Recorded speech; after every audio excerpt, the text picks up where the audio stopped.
Okay. Uh, Anybody have any homework questions you want me to go over? Yes. Can you clarify what part A was asking? Yeah. On the assignment that was due today or is due today? Or just number one? It was just a single problem, yeah. That's right.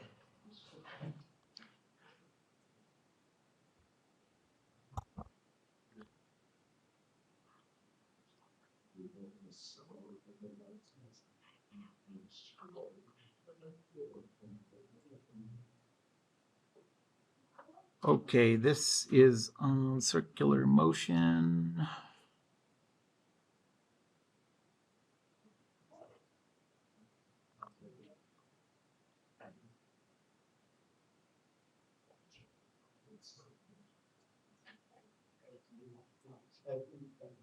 One E, you said? Yeah. So for this, let's see.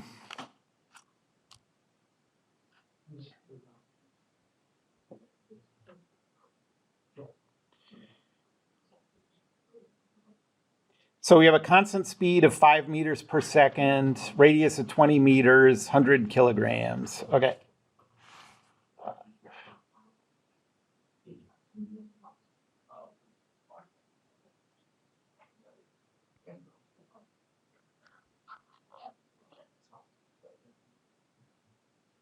So this is circular motion.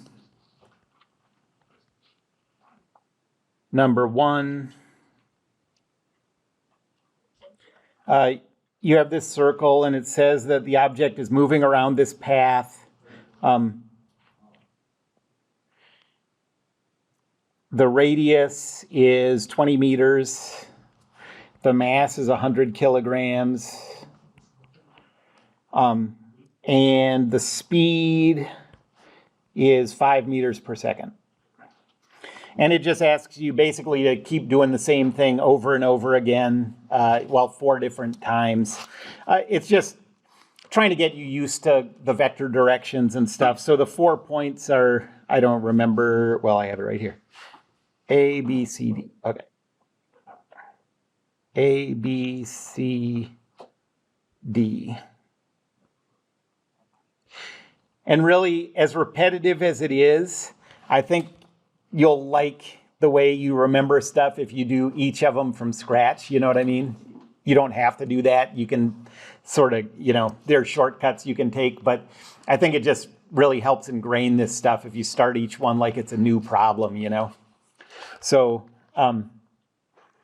for part A, let's just think about how to do this. So first you choose the view where you can see the path as a circle. So that's the view. It's already drawn in. You don't have to do anything there. Then choose the point to consider, and that would be this point, because you get to choose it here. Then draw a vector that's from where the object is toward the center of the circle. That's the direction of the centripetal acceleration. So the magnitude of that centripetal acceleration is speed squared over r, which is 5 squared over 20 meters, or 1.25 meters per second squared. As a vector, that's in the positive y direction. So this is 0, positive 1.25.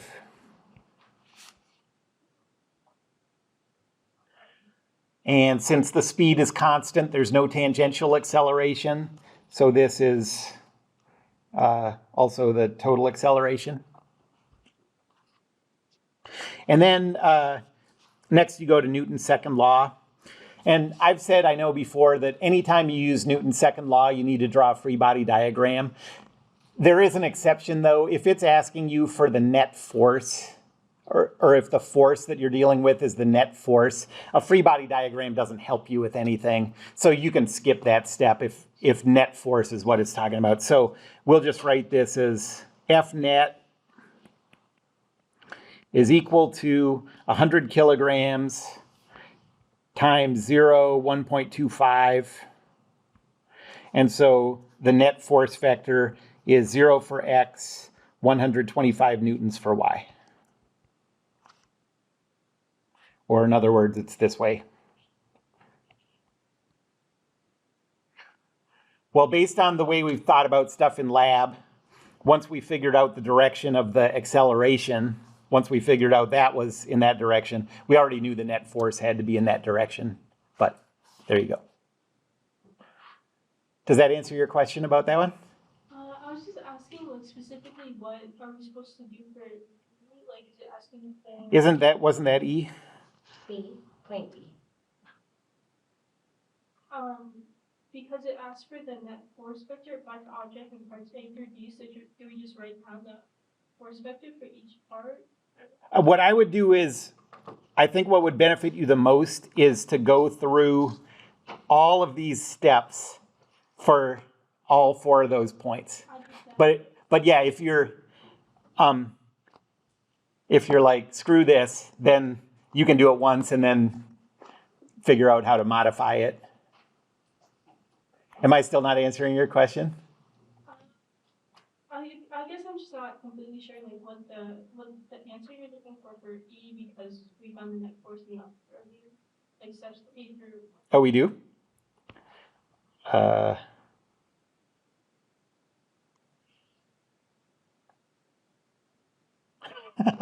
That's funny. Then that's a mistake. E should not be there. I think I added that and didn't realize I'd already asked for that. Okay, sorry about that. Any other homework questions? Okay.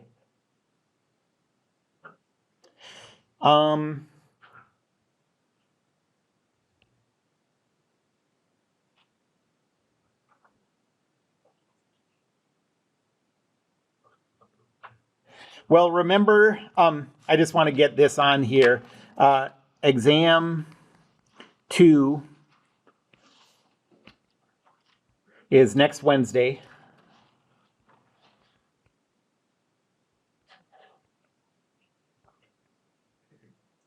And the topics are everything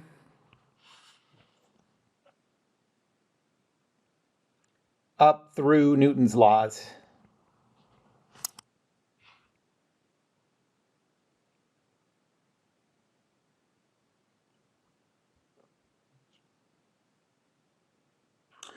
So no circular motion on the exam. I have a question. Does that mean that there'll be, like, 1D problems? Yes, it does mean that you should be ready for any of the old questions.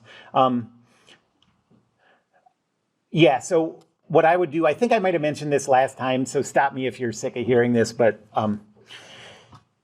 the way I would get ready for these exams is I would go back to problem 1 on the first set of problems, look at it, ask yourself if you know how to do it, and if you're like, yep, I do this, then go to the next one. And basically just keep glancing over the problems until you get to the ones where you're a little hazy. And then those are the ones that you should go back to your notes, spend a little time reminding yourself how to do. What you want to get to is the point where you could go to any one of those daily problems and do it. And if someone was next to you asking, why do you do this? Why do you do this? You know the answers to those questions. If you understand it to that level, then you'll get basically none wrong on the exam, you know? Yes? Is there like a study guide packet to review or just our notes? Just the notes. And yeah, so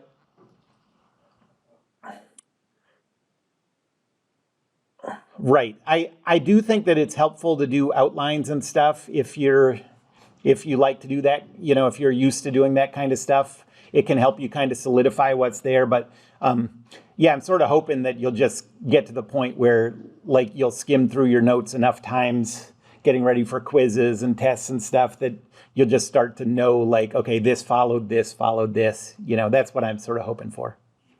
Any questions on that? That's a good question. I haven't written it yet, but it's a 120-minute test.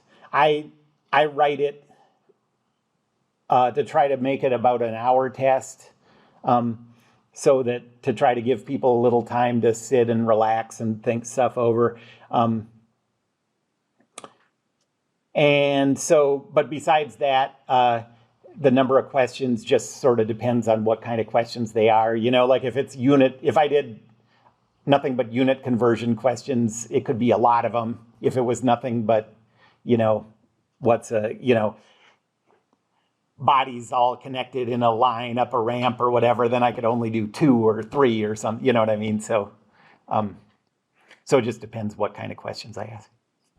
But I do really try hard not to make anyone feel like they're racing to get done, I want you to have time to, whatever, take a sip of coffee and think about it and think about something else and then be like, oh yeah, the test. Okay. Any other questions? Okay. Well, last time we started talking about circular motion. So we're going back to circular motion.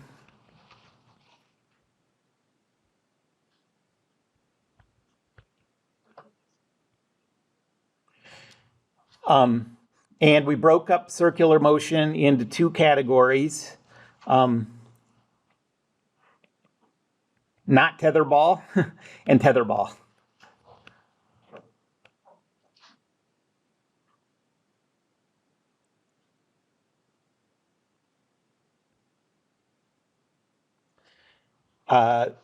This one we talked about, and so now today I'm going to talk about these tetherball problems. It just turns out that problems like this, there's a simpler way to think about it. So when you see a circular motion problem, what you want to do is just ask yourself, does this fit the category tetherball problems,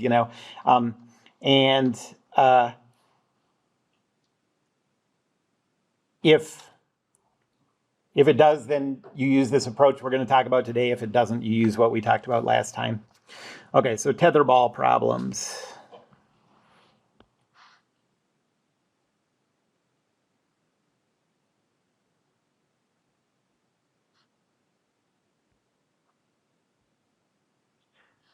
So when I talk about tetherball problems, I'm talking about a mass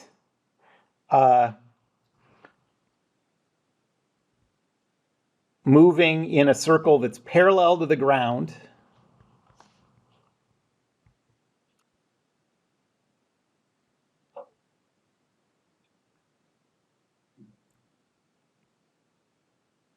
That's supported only by a cable.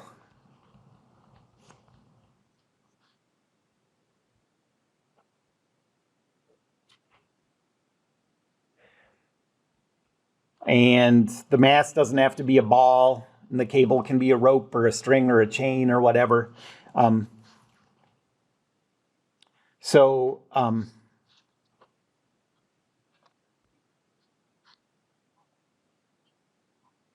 If you had something like, a cable connecting an object to the ceiling that's moving around a circular path like that, this fits the category of tetherball problems. Okay. What wouldn't? Well, for example, what if you had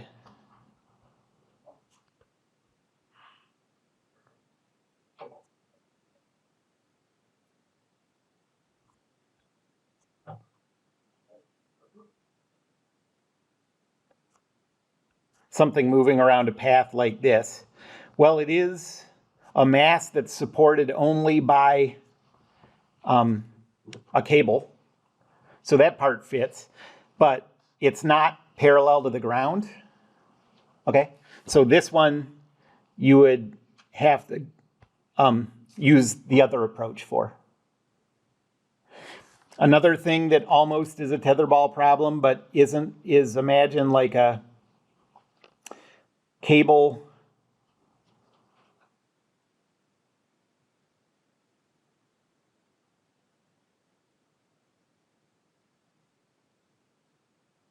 connected to an object as it like rolls around a surface, you know?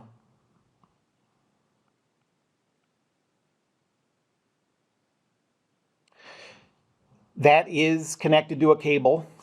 It is horizontal, you know, that circle is parallel to the ground, but it's also in contact with the ground, and so that's not a tetherball thing.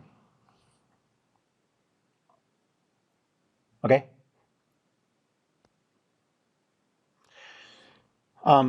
So for the approach for tetherball problems is this. First, choose a side view. So that's really the big difference between how you treat these and how you treat problems in general. We're not going to take a view where you can see the circular path. We're going to take a view from the side. Why?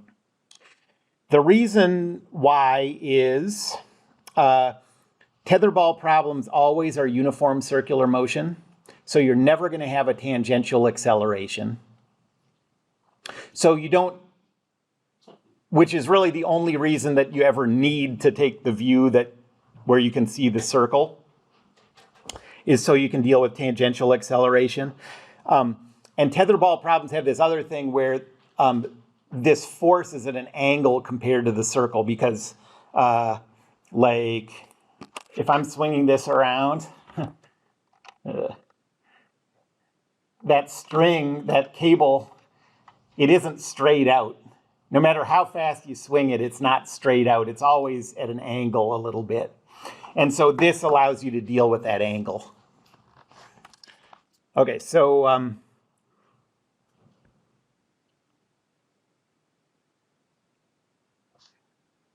so there's your angle, or there's your side view. The angle with the horizontal, the angle that the cable makes with the horizontal, we're going to call this angle theta. Okay? The length of the cable is L. The radius of the circle is this distance. And trigonometry says R is equal to L times the cosine of that angle.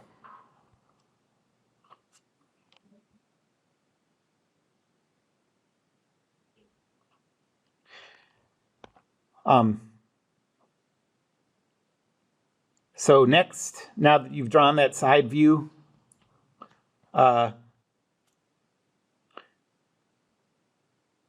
draw an arrow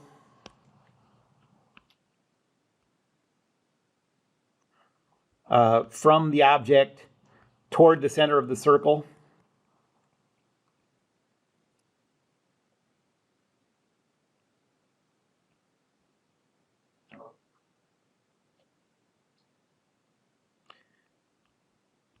That's the direction of the centripetal acceleration.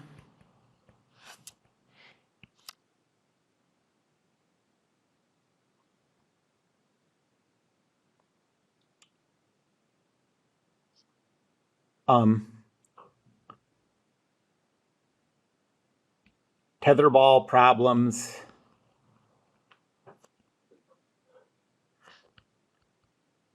are always uniform circular motion.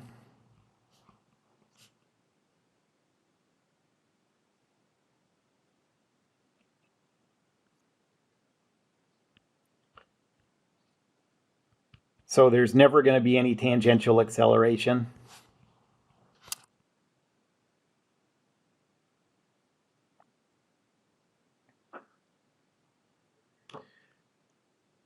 The magnitude of the centripetal acceleration is v squared over r, which is v squared over L cosine theta. This shouldn't have the vector symbol. So this is the magnitude of it. And now that you've calculated the centripetal acceleration, draw a free body diagram. and use Newton's second law.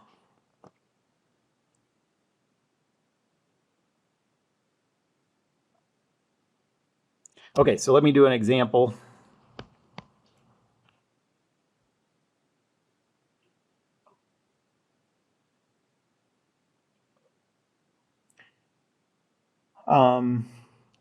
So let's say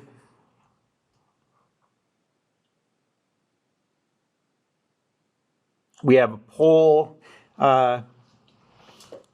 and this cable has a length of 0.25 meters. This angle is 45 degrees. The mass of the ball is 0.1 kilograms.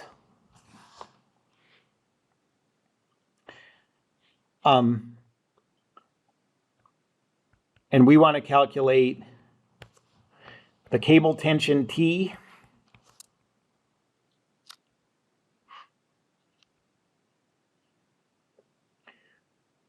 and the speed of the ball. That's pretty much always what you're trying to calculate in these problems. And I'm going to do this two ways. I'm going to do it once imagining the ball over on the left side and once imagining the ball over on the right side, just so you can see you can do it either way. Imagining the ball on the left side like this is the easier way to do the math, but I just want you to see both. Okay, so we're going to take a view like this. This angle is 45 degrees.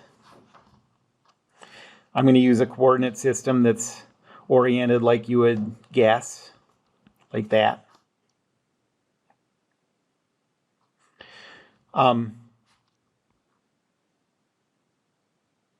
The centripetal acceleration is from the object toward the center. So that's the centripetal acceleration, which is also the total acceleration in tetherball problems because there's no tangential.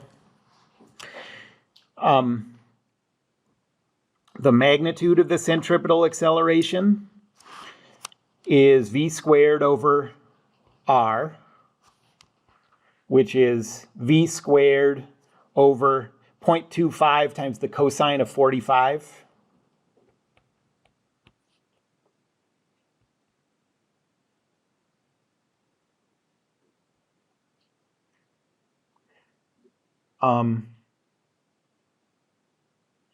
And that comes out to be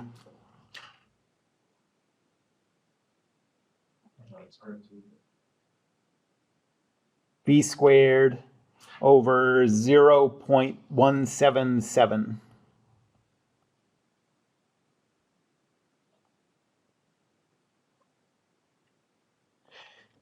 Now we're going to put it in the vector form because we know this direction. So the centripetal acceleration vector is equal to, that centripetal acceleration is in the positive x direction. So this is v squared over 0.177 for x, 0 for y.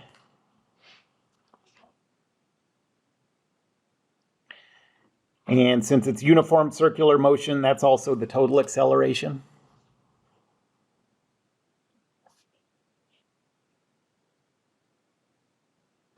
Now I'll draw a free body diagram of the mass.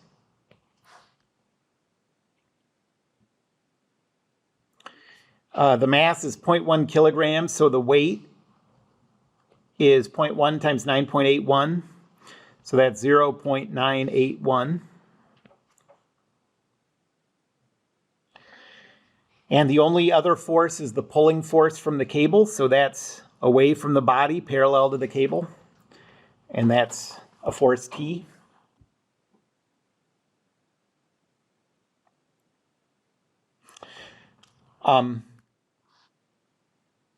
So Newton's second law.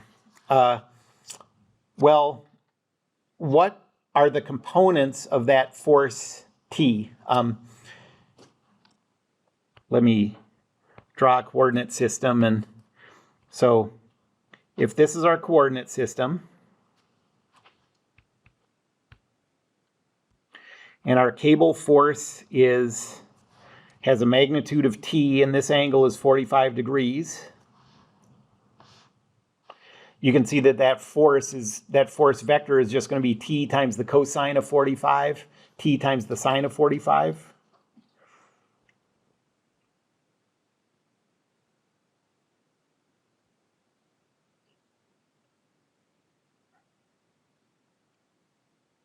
And so that's 0.7071 T, 0.7071 T.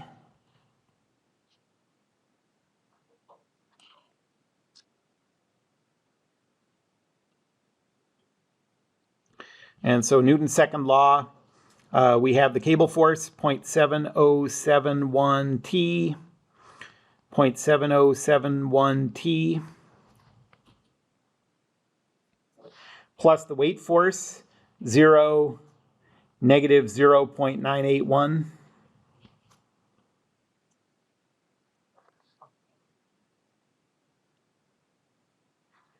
Is equal to the mass, 0.1 kilograms, times the acceleration that we already figured out. So that's v squared over 0.177 for x, 0 for y.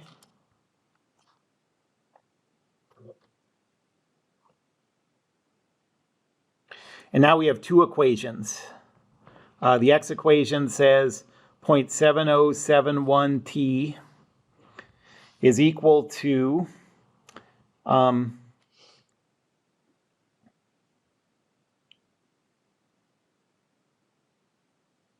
so this would be v squared over 1.77. That's what you get by multiplying by 0.1, and then this is just the x component. And then the y equation says 0.7071 t minus 0.981 is equal to 0. This is two equations that you're solving for two variables, so you can just solve this system however you want.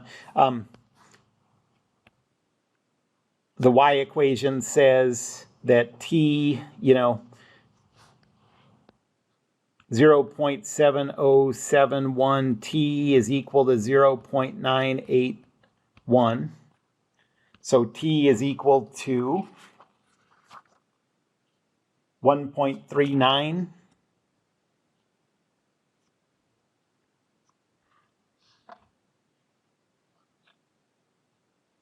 Now you can plug that into the x equation and find the speed.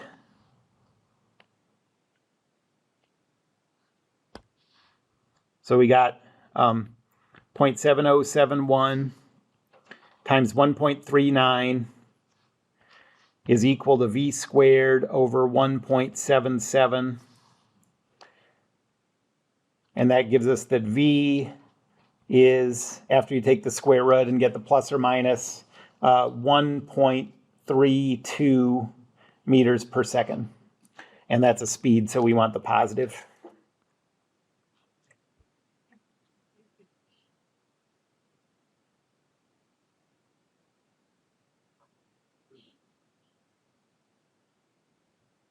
Any questions about that?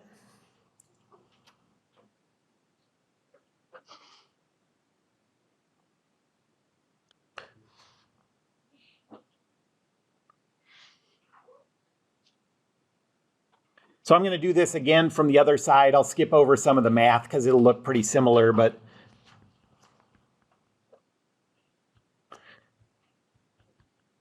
so I'm doing it again with the ball on the right side of the pole.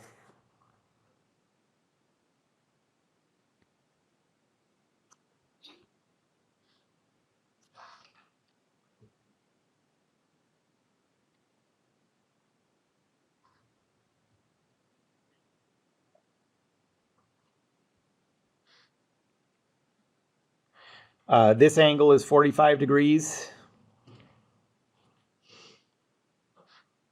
My coordinate system is like this.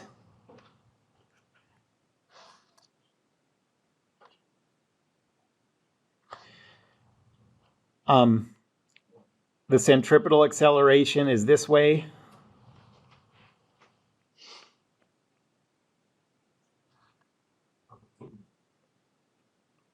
The magnitude of the centripetal acceleration is v squared over 0.25 times the cosine of that angle. So that's v squared over 0.177.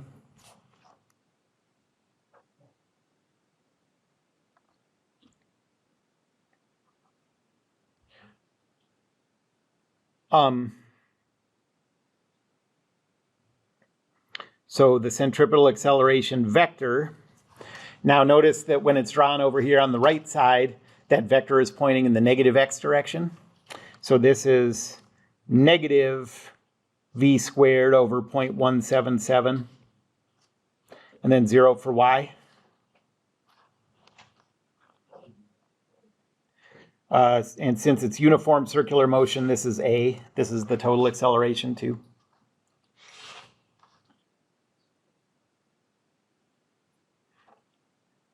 Now we'll draw the free body diagram of the ball.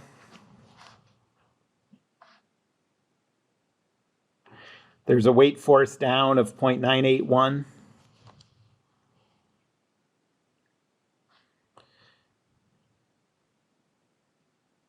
There's a cable force T like that.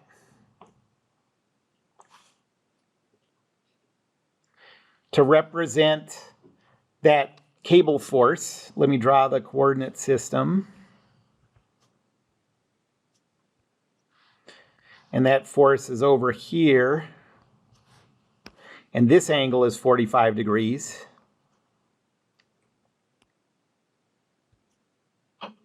So what are the components of that? It would be T times cosine and sine of 135 degrees this time. Do you see that?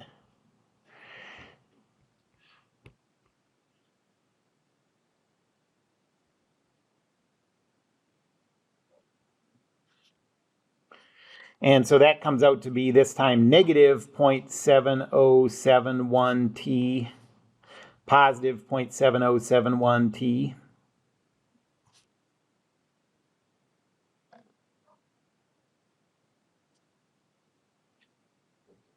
So Newton's second law says negative 0.7071 T, positive 0.7071 T, plus 0, negative 0.981 is equal to the mass times the acceleration that we got before, which was negative v squared over 0.177, and then 0 for y.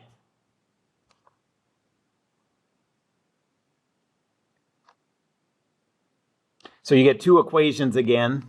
One of them is just reversed from what it was before. So we get negative 0.7071 T is equal to negative v squared over 1.77. The y equation says 0.7071 T minus 0.981 is equal to 0. And if you solve that system, it gives the same answers.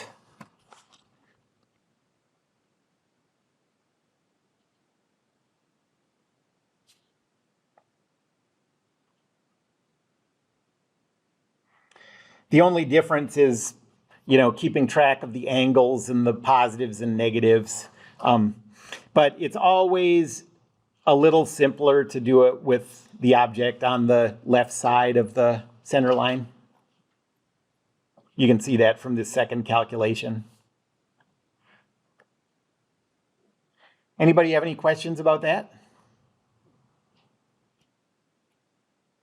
Okay.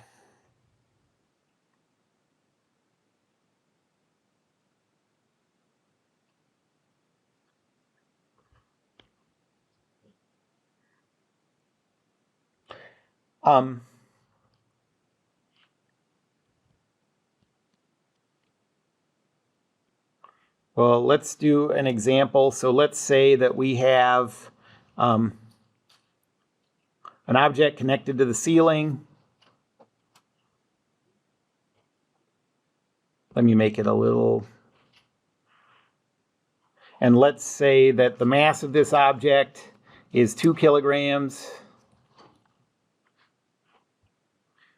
And the angle this makes with the horizontal is 20 degrees.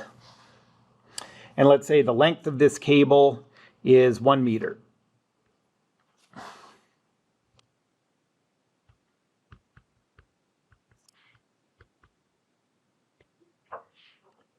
What are the cable tension and the speed for this ball? So take a couple minutes and see if you can work through this problem. You're welcome to, do it from either side of the center line, but doing it on the left side of the center line makes it a little simpler.